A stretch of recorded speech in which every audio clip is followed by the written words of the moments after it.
Bismillahirrahmanirrahim, assalamu alaikum, bonjour à tous, j'espère que vous vous portez bien. Donc mes très chers amis, aujourd'hui je voulais apporter mon point de vue concernant la situation au Proche-Orient.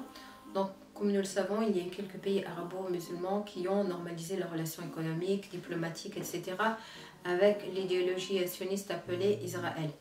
Donc en fait cette normalisation elle a deux définitions. Pour les uns, elle est vue comme historique. Et pour les autres, elle est vue comme étant une normalisation de la colonisation, donc à savoir pour les Palestiniens. Donc pour les Palestiniens, le fait est d'avoir ce type de normalisation, cela veut dire en gros que on vous oublie de plus en plus.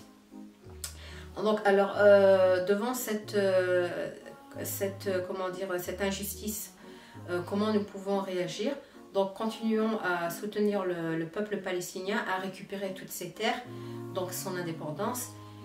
Continuons à boycotter, continuons à parler de leur cause donc à travers les réseaux sociaux, à travers des écrits, la sensibilisation de personnes, etc. Donc ce qu'il faut savoir, c'est que le boycott a un grand impact justement par rapport à la colonisation, ça c'est une chose.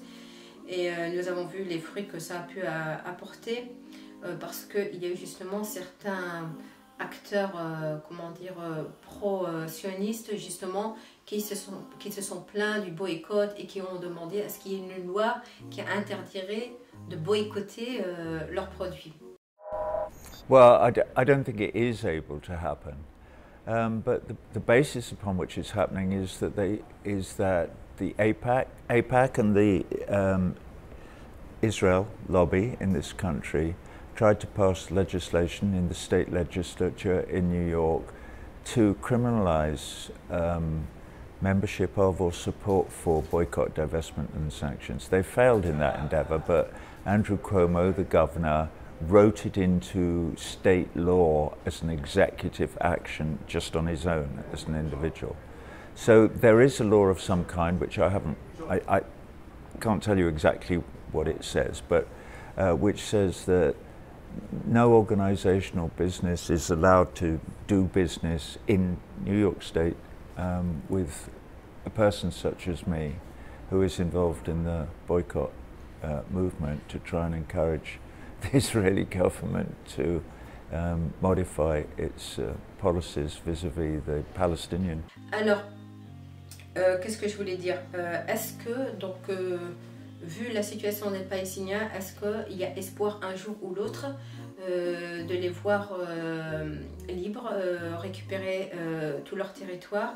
Eh bien, j'ai envie de vous dire oui. Donc, on a un exemple tout récent. Vous avez par exemple l'exemple de l'Algérie. L'Algérie, donc, elle a été colonisée il y a quelques années par la France. Et pourtant, la France, à l'époque, c'était une puissance mondiale. Et l'Algérie avait très peu de moyens à cette époque-là.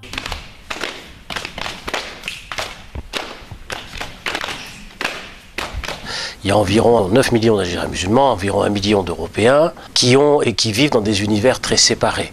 Le monde des Algériens musulmans est celui d'abord de la paysannerie. C'est un monde rural, extrêmement pauvre, qui vit dans des régions très hostiles, très lointaines. Et ils ont quand même pu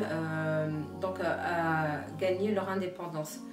Donc voilà, rien n'est impossible, donc chacun a son rôle à jouer dans cela. Voilà, sur ce, Inch'Allah, je vous dis à très bientôt. Assalamu alaikum, take care everyone.